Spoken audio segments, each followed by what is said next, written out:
आज जो हमारे गेस्ट है अभी यहाँ पर पीछे बैक स्टेज पर, उनको आपने जब भी यूट्यूब पे देखा होगा, हमेशा हंसते हुए देखा होगा. Please give an energetic and warm welcome to the one and only Amogh Lila Prabhu जी.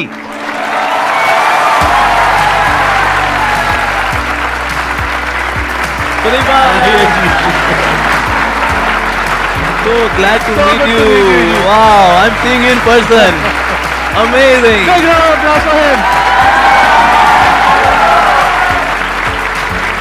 बैठिए. Thank you. मैंने कहा था ना इनकी स्माइल बहुत कमाल की है. देखो, देख करके मन अच्छा नहीं हो गया एकदम से. Actually मेरा मन बहुत अच्छा हो गया because मैं तो संधवी जी को इतना एडमायर करता हूँ. What a smile he has. My God, $1 million smile. Thank you so much ji. तो अब आप लोगों के माइंड में जो भी क्वेश्चंस हैं, जो भी आप इनसे पूछना चाहते हैं, प्लीज गो अहेड. मेरा क्वेश्चन है, अभी मतलब मेरे हस्बैंड बाहर बैठे हैं, तो मैं उनसे ये पूछ रही थी कि मैं उनसे पूछूं क्या. तो उन्होंने कहा तू यही पूछना जो तू हमेशा मेरा दिमाग खाती रहती है बाहर पूछ के. तो दिक्कत ये है सर कि मेरी लाइफ में कुछ दुख है, पर आज तक वो दुख मुझे पता ही नहीं चला, क्योंकि मेरे हस्बैंड भी अच्छे हैं. नहीं, सच में मेरे हस्बैंड बहुत अच्छे हैं, मेरे ससुराल वाले अच्छे हैं, घर में सब अच्छे हैं, मुझे कुछ काम भी नहीं करता, मेरी मर्जी से मुझे सब कुछ करने के लिए मिल रहा है, फिर भी मुझे पता ही नहीं चल रहा दुख क्या है. आपकी शादी कितने टाइम पहले हुई थी? 1 साल पहले. हाँ, 1 साल से दुख है.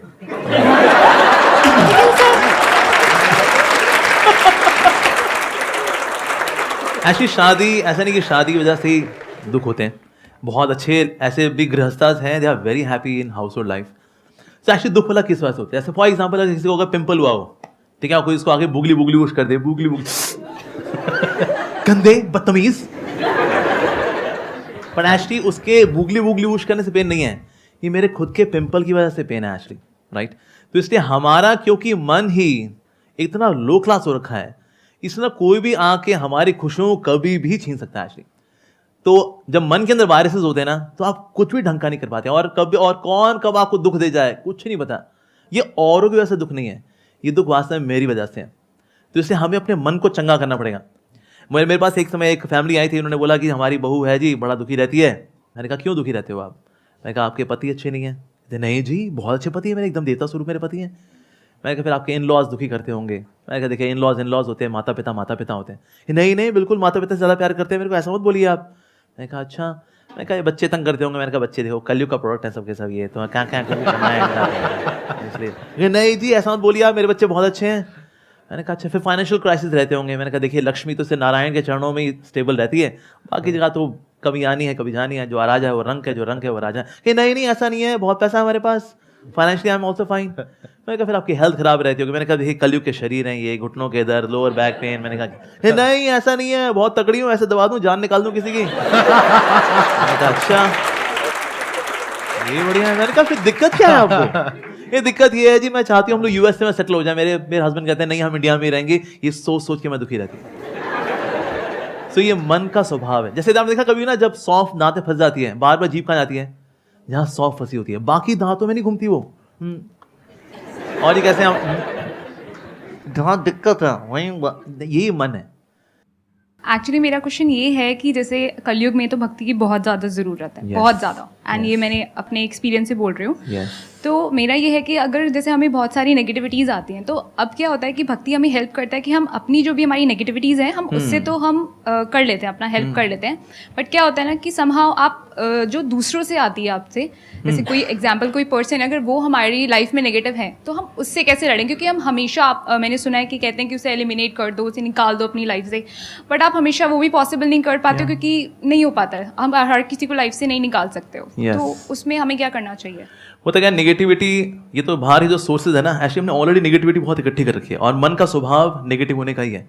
अब देखो नेगेटिव, इसलिए आप देखो जो टीवी सीरियल्स भी होते हैं ना, उसमें 90% नेगेटिव चल रहा होता है. ये मर गया, वो मर गया, उसने उसको धोखा दे दिया, वो पलट गया. और लोग ऐसे 5-5 हज़ार एपिसोड के बिना कहानी के टीवी सीरियल देख करके जिंदगी अपनी खराब कर चुके हैं और आज भी खुशी खुशी कर रहे हैं. एक कहावत है, when we do not have spiritual substance in the heart then we remain slaves of our surroundings. हम अपनी परिस्थितियों के गुलाम बने क्यों रहते हैं? Because I don't have spiritual substance in my heart. तो इसलिए बहुत जरूरी है कि हम उस स्पिरिचुअल सब्सटेंस पे काम करें. पर वो जब नहीं होता then we get provoked very easily. जैसे हम देखा कभी कभी क्रिकेट में है ना, बॉलर होता है वो अपील करता है आउट, अंपायर बोले वाह यार क्या अपील किया भाई, वही आउट है यार. ऐसा होता है. नो बोले कितनी अच्छी अपील कर ले, अंपायर नॉट आउट। ऐसे होता राइट, वो ये देता है, वो भले दोबारा अपील करे, इवन देन जो अंपायर होता है वो थम करके बोलता है नो नॉट आउट। इस तरह से मन का भी अंदर से स्वभाव है जो नेगेटिविटी से भरा हुआ है, चिल्ला दे, दिखा दे इसको इसकी औकात। तो हमारा अंदर सब्सटेंस है नहीं, कहते भाई मन में एक बार गाली आई है मुंह से निकलनी तो बनती है।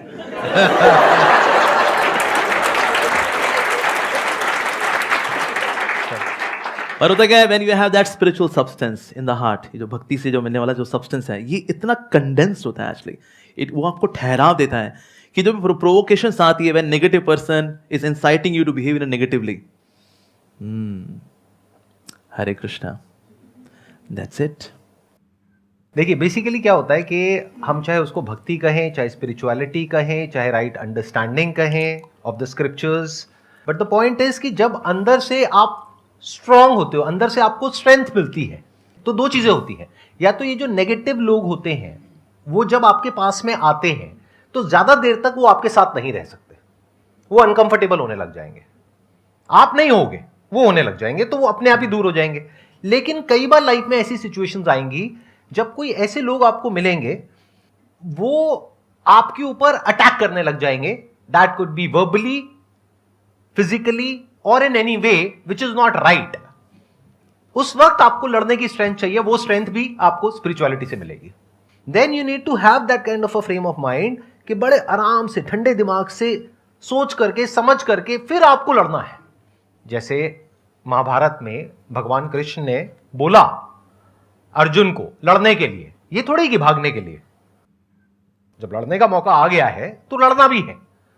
तो ऐसा नहीं है कि there is one solution for all kinds of situations, there are different kinds of people and we need to deal it in a different way. For example, आप कहीं पे जॉब करते हो और वहां पे मान लेते हैं कोई बॉस है आपका और वो आपसे बदतमीजी से बात कर रहा है, वहां पे you need to have that kind of strength कि आपको उसके सामने खड़े होकर के बोलना है, चाहे सबके सामने चाहे अकेले में, इनफ इज इनफ, आज के बाद में दोबारा से मेरे से इस तरीके से बात नहीं करनी है। सिंपल, यही तो बोलना है, इसके लिए भी तो स्ट्रेंथ चाहिए ना। तो वो स्ट्रेंथ कहां से आती है? जब हमारे अंदर एक कॉन्फिडेंस होता है कि हां मेरे साथ में या तो कोई है, दैट कुड बी भगवान, शक्ति, या फिर अगर मैं कुछ सही करूंगी तो मेरे साथ में गलत हो कैसे सकता है। हाँ, शॉर्ट टर्म में हो सकता है, लॉन्ग टर्म में हो ही नहीं सकता, अगर मेरी नीयत साफ है तो। ठीक है, ठीक है।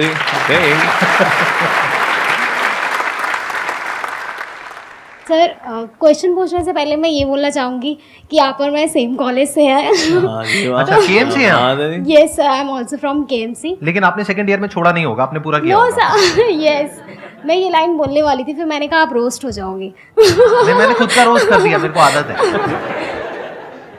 तो सर माय क्वेश्चन इज कि स्पिरिचुअलिटी या इससे रिलेटेड जो भी चीज़ें हैं, ये मोस्टली हमें तभी याद आता है जब हम या गुस्से में होते हैं या सैड होते हैं। ये चीज़ें जब हम पार्टी कर रहे होते हैं, इंजॉय कर रहे होते हैं, तब हम नहीं सोचते कि क्या है स्पिरिचुअलिटी या हमें मेडिटेशन करना चाहिए। तो सर कैसे हम इसे अपनी लाइफ में इम्प्लीमेंट कर सके कि या तो हम बहुत खुश हो या बहुत दुखी हो, बट एक बैलेंस रहे, और कैसे हम अपने स्पिरिचुअलिटी की जर्नी को स्टार्ट करें और उसे परस्यू करते रहें। एक्चुअली ना ये इसमें दोष ऐसे आप लोगों का नहीं है, दोष है मीडिया का। मीडिया ने क्या किया, स्पिरिचुअलिटी को बैकवर्ड बताया कि स्पिरिचुअल है क्या तू?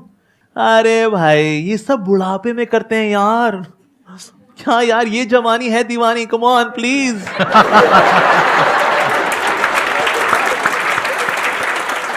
तो मीडिया में ऐसे दिखाते हैं, किसी को दिखाना होगा ना कोई जाहिल आदमी है, बेवकूफ आदमी है, वो ऐसा कर होगा, अरे टन टन टन, और एक जीनियस आदमी बड़ा हैंडसम गुड लुकिंग व्यक्ति आएगा, I am a self made man, मैं जो हूं अपने दम पे हूं, और ये दिखाते ये है पॉजिटिव कैरेक्टर। और जो भगवान को मानने वाला है बेसिकली क्या है, नॉट सो इंटेलिजेंट।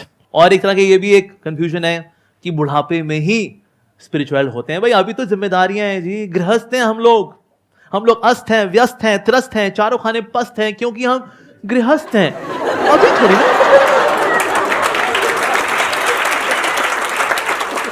तो पहले तो हमें इस भ्रम से निकलना है that spirituality is for old age. जिन्होंने जवानी में कुछ नहीं किया होता, बुढ़ापे में भी वो ये लगे होते हैं, उसकी देवरानी, उसकी जेठानी, थोड़ा फैमिली पॉलिटिक्स, थोड़ा नेशनल पॉलिटिक्स, इसके अलावा और बाकी यहाँ पर डॉक्टर ऑर्थो कैप्सूल, इससे ज़्यादा बुजुर्ग व्यक्ति कुछ नहीं कर पाते। इसने स्पेशली जिसने यंग एज में कुछ नहीं किया हुआ, यंग एज में जो करता है वो बुढ़ापे में उसको रेलिश करता है। फिर बिकॉज मैंने 30, 35, 40 साल I was spiritual, so in old age you relish it. पर कुछ सोचे बुढ़ापे में शुरू करेंगे, शुरू नहीं होता। अच्छा, लेकिन इसको शुरुआत कैसे की जाए और उसको कंटिन्यू वाला कैसे किया जाए? हम कोई भी कार्य अगर करते हैं तो हम संगति में आके करते हैं। From association comes desires. आज लोग जैसे कहीं सिंपल लोग हैं ना, आते हैं गांव से आए या शहर में आए, वो कभी दारू नहीं पीता था, वो तो दूध पीता था। यहाँ पर आया शहर में, भैया इलायची फ्लेवर दूध दे दो भैया। उसके दोस्त होते दूध पीता है, अबे दारू पिया कर लल्लू। And then he gradually develops the desire to have wine. Association, संगति, राइट? तो इसलिए कोई भी कार्य अगर संगति से होता है तो फिर स्पिरिचुअलिटी भी कैसे होगी? संगति से। अब वो जो दारू पीने वाले लोग भी है ना, वो संगति में जो पीते हैं ना, तो उनको दारू का नशा चढ़ता है। संगति। आपने दारू के बारे में इतना बोल दिया, कुछ लोगों के मुंह से लार टपक रही है, मैं देख रहा हूँ। ये पूरा गीला कर दिया उन्होंने यहाँ पे। तो जब दारू का जब नशा चढ़ता है तो संगति में चढ़ता है, तो स्पिरिचुअलिटी का नशा भी कैसे चढ़ेगा? संगति तो करनी ही पड़ेगी। We should have holy association. Actually पहले Indian culture was very simple. पहले लोग खेती बाड़ी करते थे और उसके बाद आएंगे और फिर इकट्ठा होंगे और फिर सबके सब क्या करेंगे? हरि कथा सुनेंगे, राम कथा सुनेंगे, और अब वहां पर संत महात्मा जी हैं, सब सुनते हैं और फिर सबको थोड़ा सा प्रसाद दिया जाता है। दैट वाज इंडियन कल्चर, वैदिक कल्चर एक्चुअली। तो ये कल्चर क्योंकि हमने भुला दिया, इसलिए आज हमको लगता है वेल अब जब तनाव में होंगे तो भी तो जाएंगे प्रभु के पास। नहीं, हमें हमेशा when we are always ready, then we can tackle situations of life very nicely. So prayerful attitude या spirituality should not be emergency wheel. It should be steering wheel. मान लो आपको कोई who is your near and dear, whom you love the most? Mother. ठीक है, मैंने आपकी mother को kidnap कर लिया अगर, ठीक है, और आपके घर में मैंने सीसीटीवी कैमरा लगा दिया मैंने कि क्या नाम है आपका? अंजलि। मैंने कहा अंजलि जी, आपको लगा मैं एक संत हूं, पर मैं तो डाकू था और मैंने आपकी माँ को किडनैप कर लिया है। अगर आपने रोज आधा घंटा भगवदगीता पढ़ी और आधा घंटा भगवान का नाम लिया तो आपकी माँ को कुछ नहीं होगा, लेकिन जिस दिन ये नहीं हुआ तो सोच लेना फिर।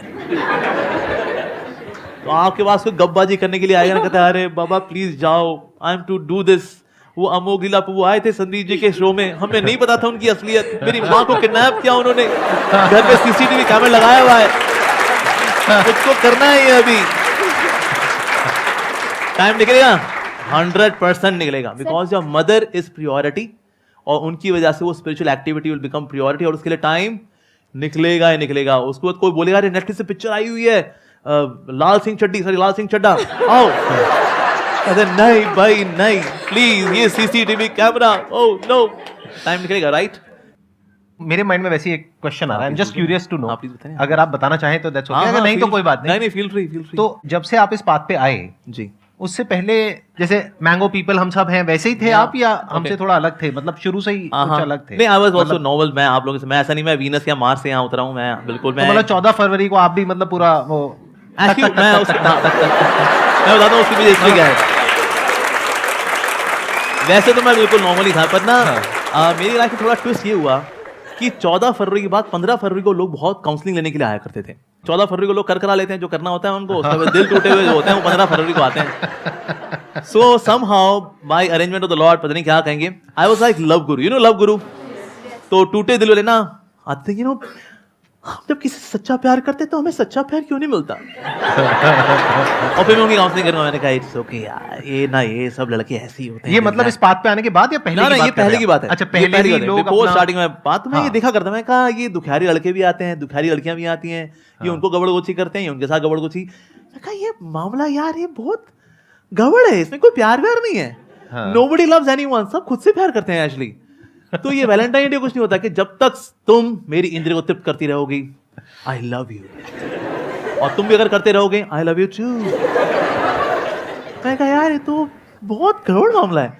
सो although I live like a normal human being, पर ये मैंने खुद को चुना नहीं to become a love Guru giving counselling to टूटे दिल वाले लोग, लेकिन लाइफ समहाउ ऐसे अनफोल्ड हुई। मैं कहा यार ये टूटे दिल वाले लड़कियां भी हैं, टूटे दिल वाले लड़के भी हैं, का मामला तो बड़ा खोखला है यार।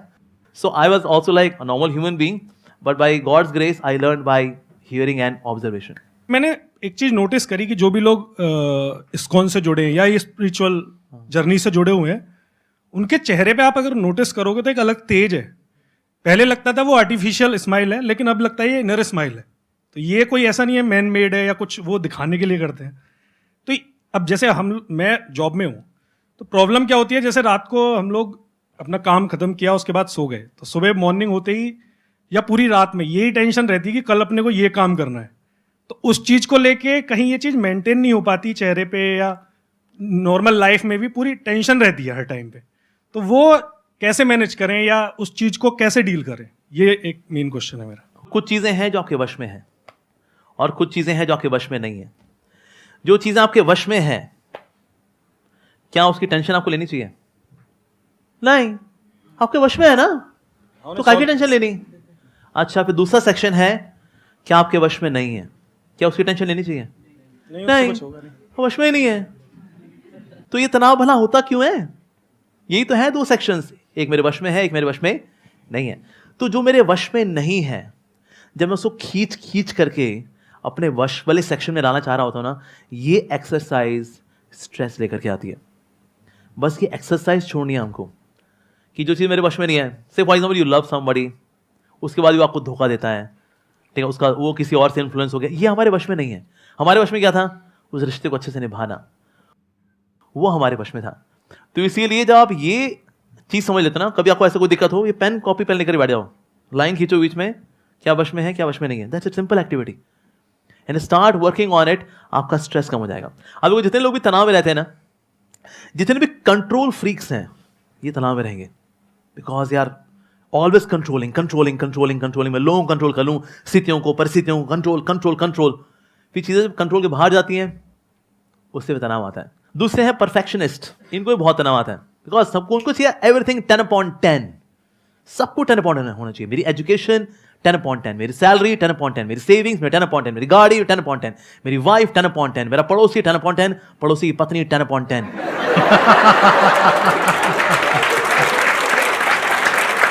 एक मिनट, मैं बीच में रोकूंगा। सब कुछ। सर, ऐसे जोक्स कहाँ से आते हैं? मतलब हम लोग ऐसी जोक्स मारे समझ आता है, बट आपके अंदर ये जोक्स आते कहाँ से हैं? ये मैं वैसे ही मैन्युफैक्चरिंग समझ डिफेक्ट है। ऑब्जर्वेशन है ना? आपके पास में जो लोग आते हैं अपने दुख लेकर के, तो वहां पे आप उनको ऑब्जर्व कर लेते हैं। बढ़िया, बताइए। सो ये सेकंड क्लास, इनको तनाव होता ही होता है, यू नो, परफेक्शनिस्ट। तीसरे है एंजॉयमेंट मैनिएक्स, जिनको हर चीज में मजा चाहिए, जो करेंगे ना यार मजा करेंगे यार, नौकरी करूंगा ना मजा होगा, मैं शादी करूंगा ना मजा के लिए, मैं सब कुछ मजे के लिए करता हूँ, मजा मजा मजा मजा। जब मजा नहीं होता, अबे यार फूक गई हमारी जिंदगी यार। हर चीज मजे के लिए थोड़ी होती है। There are few things to be done out of duty. For example पढ़ना ही है, ठीक है जी, अब उसमें मजा तो नहीं आ रहा, अबे यार C++, जावा, इनको पढ़ते पढ़ते मर जावा, क्या करूं यार, ड्यूटी है। ऐसे so few things are to be done out of sense of duty. तो ये तीन तरह के लोग, इनको तनाव रहेगा ही रहेगा। कौन से लोग हैं? Control freaks, perfectionist, enjoyment maniacs. जितना आप इन एटीट्यूड से अपने आप को अलग कर पाओगे ना, उतना आप बिंदास हो जाओगे। आपने ये कहा कि जो लोग स्पिरिचुअल पाथ पे चल रहे होते हैं, जैसे कि प्रभु जी हैं या इनके जैसे और जो लोग हैं, तो उनके चेहरे पे एक अलग ही तेज होता है। आप जो कि जॉब कर रहे हो, वहां पर वो पॉसिबल नहीं हो पाता है। तो यहां पर एक बहुत बड़ी प्रॉब्लम है। वो क्या है कि एक सिचुएशन है जिसके बारे में हमें कुछ नहीं पता है, लेकिन हमने कुछ अज्यूम कर लिया है। जैसे एक कहावत आप लोगों ने सुनी होगी, दूसरे की थाली में घी हमेशा ज्यादा लगता है। ये मत समझना कि हमारी लाइफ में कोई प्रॉब्लम नहीं है या किसी की भी लाइफ में कोई प्रॉब्लम नहीं है। सबकी लाइफ में अपनी अपनी प्रॉब्लम्स होती हैं, अलग अलग तरीके की होती हैं। तो गड़बड़ क्या हो रही है, आप अभी जो हो, आपको लग रहा है वहां पर कुछ इश्यू है। क्यों? क्योंकि आपको इन कंपैरिजन आपको ये लग रहा है कि हमारी लाइफ में कुछ बेटर है। That could B me, that could be him, that could B anybody else. मैं आपको सच बता रहा हूं, सच, कि अगर आपको कुछ दिन के लिए इस बॉडी में से निकाल दिया जाए और इस बॉडी में रख दिया जाए, मैं इनकी बात नहीं करता, अपनी बात करता हूं, इस बॉडी में रख दिया जाए, आप 2 दिन में परेशान हो जाओगे। मतलब मेरी लाइफ इतनी गंदी नहीं है लेकिन आपके लिए गंदी है, क्योंकि आपकी अपनी एक पर्सनालिटी है, आपका अपना एक बेसिक थॉट का, माइंड का स्ट्रक्चर है। तो आपके लिए आपकी लाइफ बिल्कुल परफेक्ट है। जैसे बोलते हैं ना, कोई पौधा जहां पर हो रहा है तो वो प्रकृति के अकॉर्डिंग जहां पर भी है वो परफेक्ट है। अब वो पौधा अगर किसी और के जैसा बनना चाहता है तो दूर से देखने में बड़ा अच्छा लग सकता है, लेकिन जब वो वहां जाएगा एक्चुअल में, तब उसको समझ आएगा। तो कभी भी ऐसी इल्यूजन्स अपने अंदर मत पालो। लाइफ में अगर सुखी रहना है तो मैं आपको बिल्कुल रूट लेवल पे बता रहा हूं। हम सबके अंदर कुछ इल्यूजन्स हैं, हम सबके अंदर माइंड में कुछ आइडल्स हैं कि अरे वो है, वो है, वो है, वो है, वो है, उसकी लाइफ तो बहुत बढ़िया है, वो तो अंदर से बहुत ऐसा है, वो तो ऐसा है, वो तो वैसा है, वो तो अरे मैं तो ऐसा हूं, मैं तो वैसा हूं। ना भैया ना, ऐसा कुछ नहीं है। इस गलतफहमी से बाहर आ जाओ जितनी जल्दी आ सकते हो। आप जो हो, जैसे हो, परफेक्ट हो। अच्छा, मैं आपसे एक सवाल पूछता हूं, सिंपल सा। आज आपकी एज कितनी है? 29। 29। आई एम अज्यूमिंग कि अच्छी खासी आपकी सैलरी होगी। हाँ, डिसेंट है सर। डिसेंट है। तो जब आप 17-18 साल के थे, क्या आपने सोचा था कि आज आप इस लेवल पे होंगे? चार्टर्ड बनने के बाद जो सोचा था उसके डबल पे तो एटलीस्ट हूं मैं। जो तो सोचा था, जितना आपने सोचा था उसके आप अभी डबल पर हो। राइट। अगर हम 10 साल पीछे चले जाएं तो, हाँ, बल्कि 10 साल पीछे तो ये भी क्लियर नहीं होगा कि पता नहीं जॉब भी लगेगी या नहीं लगेगी, पता नहीं सीए भी कंप्लीट होगा या नहीं होगा, पता नहीं कितने अटेम्प्ट्स में होगा। जी। राइट, ऐसे राइट। सब थॉट चल रहे थे। Right, right. तो आज आपको उससे डबल मिल चुका है जितना आपने सोचा था। राइट। लेकिन अब प्रॉब्लम की जड़ क्या है? सोचो। प्रॉब्लम की जड़ अगर देखा जाए तो एक ही है। If you start comparing yourself with someone else, that could be anyone, that could be a guru, that could be an idol, that could be a person, that could be your friend, your relative. मेरी salary जितना मैंने सोचा था उससे तो double है, लेकिन वो मेरे परिवार में वो है ना, उसकी 10 गुना है। ये प्रॉब्लम है कि मेरी लाइफ वैसे तो बहुत बढ़िया है, लेकिन इनकी लाइफ मेरी लाइफ से भी बहुत बढ़िया है। काश मेरी लाइफ ऐसी होती। आपको 4 दिन के लिए ऐसी लाइफ मिल जाएगी ना, तब आपको समझ में आएगा कि कितनी तपस्या करनी पड़ती है, सुबह कितने बजे उठना पड़ता है, कितना कुछ करना पड़ता है। इसमें कुछ आप ऐड करना चाहेंगे? एक्चुअली इसमें एक और चीज़ है जो कि बहुत अच्छी चीज़ हाईलाइट किया संदीप जी ने कि ना, we all have our own individuality, और उस इंडिविजुअलिटी की ना कभी इंसल्ट नहीं करनी चाहिए। God has made each and every soul unique.